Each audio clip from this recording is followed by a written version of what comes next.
Hello everybody and welcome back to Red Eagle Politics. Make sure you guys like this video down below and subscribe to the channel if you are new. So the Republican establishment, they don't know what to do. They are in utter shambles right now because Donald Trump is clearing the field like crazy right now. He has 61.3% of the vote in the aggregate. A lot of these more recent polls have him in the mid-60s. And it seems like as we get closer and closer to the primaries, the guy's going to have 2/3 support basically out of the gate. And you saw Tim Scott drop out and Mike Pence drop out. Seems like Trump probably gained more from that than really anybody. And it seems as if the field kind of coalesces behind one or two of these challengers. For example, if you have like Vivek drop out, his support's almost certainly going to go directly to Donald Trump, and some of these other characters, if they decide to drop out, their support might too. Now, we'll have to see what happens on that front. Definitely, if Nikki Haley drops out, feel like a lot of those supporters might go to DeSantis. Trump would still gain some of them, though, and that will build momentum because these other guys have no margin for error. In fact, they have a massive negative margin for error because they need a miracle to happen in order to win. And we've said it before, I'll say it again.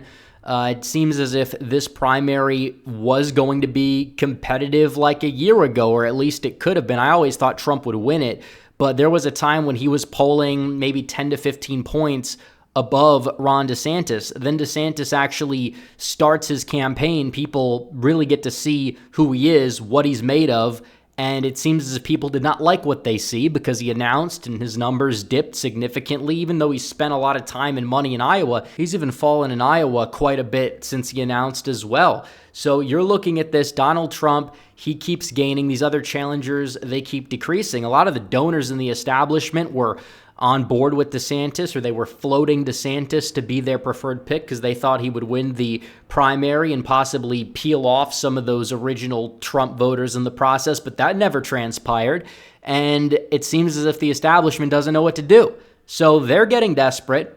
They want a challenger to take on Trump still, which is a waste of time. It's a waste of money. It's not going to go anywhere, and they could throw everything they have at it.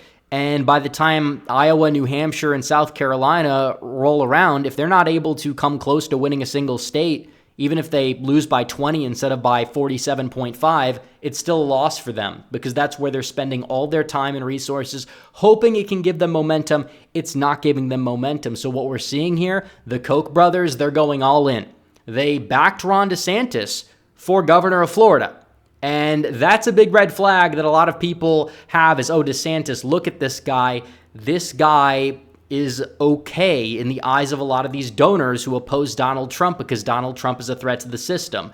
And I think that's a number one reason why a lot of people are sticking with Donald Trump.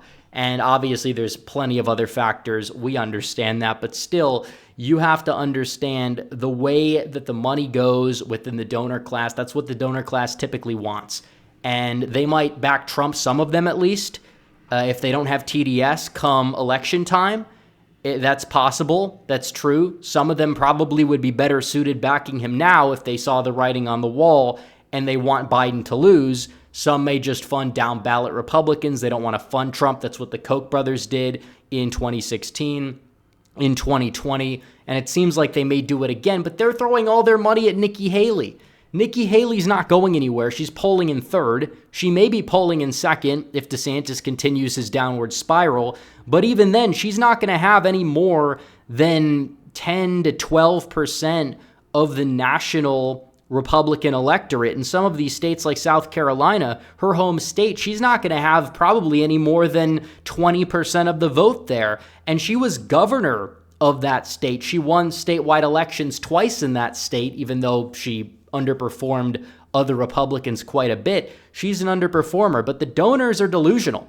For some reason, they want to hang on to this pipe dream that they can get rid of Donald Trump, and in turn, they floated DeSantis. That fell flat. Now they're floating Nikki Haley. Now they're committing to Nikki Haley. It might help Nikki Haley get the second place prize. That's going to be it.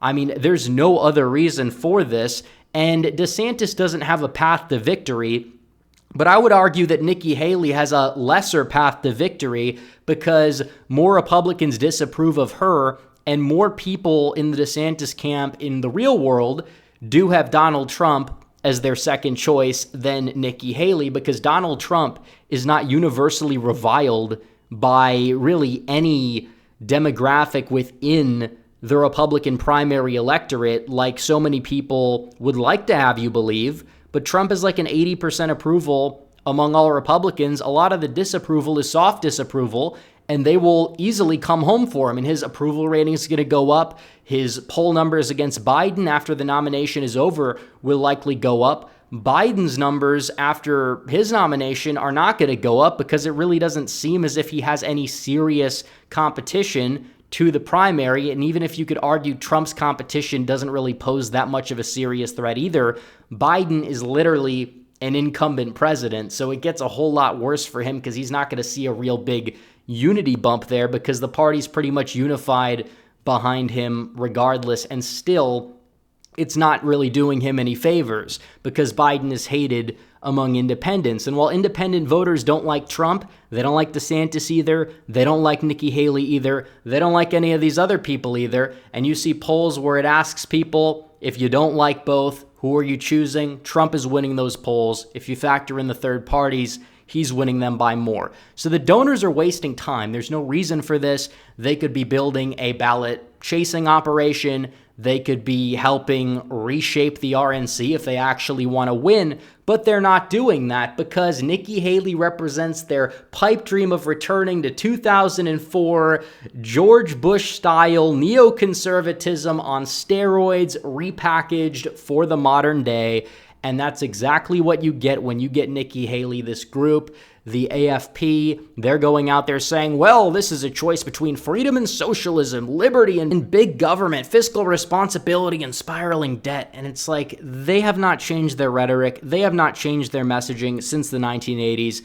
This messaging is not fully what conservatism and what the Republican Party should be about. Yeah, we oppose socialism and debt. That's not the point, though. It has to stand for something more. These people stand for foreign wars. They stand for open borders. None of those things are conservative. And Donald Trump, his rise in 2016 was so important because he kind of reshaped the way a lot of Republicans viewed these issues, whether they were the voters or the voter base. He also brought new people to the party, or even co-opting some of the Republican establishment into falling in line with this agenda. And they want to get rid of that. They want to go back to the days of old, the days of Nikki Haley. If the Koch brothers are backing you, that's a very bad sign in terms of what kind of a leader you would be. And it really comes as no surprise that they would back Haley. Now, this is a brutal blow for Ron DeSantis, because of the fact that these people have funded him in the past. They're not funding him now, not because he's